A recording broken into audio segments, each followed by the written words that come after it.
Excellence, Monsieur le Président de la République, il n'y a pas un homme sur la terre, je peux vous dire, sur toute la terre entière, que Dieu aime comme vous. Donald Trump parle de vous chaque jour. Il parle du Congo chaque jour. Aujourd'hui, en Angleterre, dans le Royaume-Uni, il vous appelle leader. C'est ce que Trump vous appelle. Vous ne voyez même pas les niveaux que Trump vous appelle là. Mais maintenant, montrez quand même ce leadership-là. Un leader n'est pas toujours là-bas, oh non, toujours les concessions. Maintenant, ajoutez un peu les gens pour que les gens... Non, les gens sont fatigués de tous ces voyous autour de vous. Nous sommes fatigués, ils ont volé, ils ont pris l'argent, ils ont tout fait, ils ont sali votre nom. Les gens ont commencé à enlever la foi en vous parce que les gens que vous avez nommés de la très mauvaise qualité, qui volent et qui détruisent en votre nom et qui volent. Les gens commencent à se poser la question, est-ce que Aza présent, moi, la Tshisekedi, vous avez maintenant 4 ans, 3 ans, 4 ans qui vous restent. Donald Trump vous appelle leader. Il force pour que les Rwandais quittent le Congo, qu'on vous laisse la paix. Parce que tout ce que vous faisiez là, moi je savais que vous avez mis tous ces gens-là, parce que les Rwandais vous embêtaient avec l'Ougandais consort, il fallait d'abord mettre les gens pour que vous n'ayez pas beaucoup de fronts de combat. Nayebi yo malam, excellence. Même s'il y a un temps où je ne suis pas à côté de vous. Je sais que vous deviez faire ça parce que vous ne vouliez pas ouvrir beaucoup de fronts. Je sais que vous avez fait l'hypocrisie avec l'Ouganda parce que vous ne voulez pas ouvrir beaucoup de fronts. Vous voulez d'abord finir avec le Rwanda. Nous savons ça.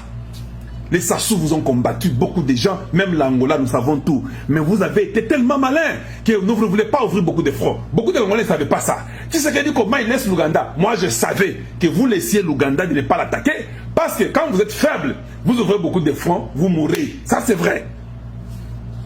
Maintenant, les loyaux. Zambie, quand aux États-Unis, le numéro 1 du monde, a pétionné beaucoup.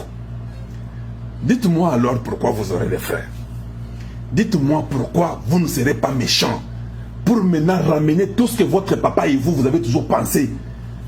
Qui vous interdit de le faire aujourd'hui? Est-ce le président de l'Assemblée? Que moi j'ai toujours été contre, mais vous avez choisi, c'était votre choix. Est-ce que le président du Sénat, que les Congolais n'aiment pas? Il faut fermer le Sénat. Est-ce que 54 ministères qui sont inutiles, qui n'ont rien fait, ils ont bouffé le président de la République et ils viennent de partir, vous les avez remerciés, sans même l'audit, rien du tout. Maintenant, montrez-nous que vous êtes ce leader-là.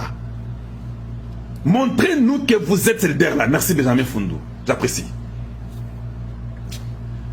Il est temps alors, il n'y a pas d'excuse, parce que Dieu vous aime vous, plus que tout le monde. Dieu a vu votre cœur. Dieu a vu combien vous êtes sincère. Dieu a vu combien vous êtes un homme bon. Et vous aimez le Congo. Alors bien, Bambrouille Tshisekedi Makassi. Ils ont commencé à embrouiller son père, qui a lutté jusqu'à l'embrouiller lui. Il leur a donné 6 ans. Les 4 ans qui restent. Vous voulez encore partager ces 4 ans avec eux? Non, tout n'a. Et Dieu vous donne même les présidents les plus têtus, les présidents les plus forts au monde. Il vous les donne entre vos mains. Qui aujourd'hui, dans les Royaumes-Unis, ils vous appellent les leaders du Congo. Kaka! Yoshomata Biden. N'importe qui vous a appelé les leaders du Congo. C'est chaque jour que Trump ne fait que parler du Congo. C'est devenu comme une magie.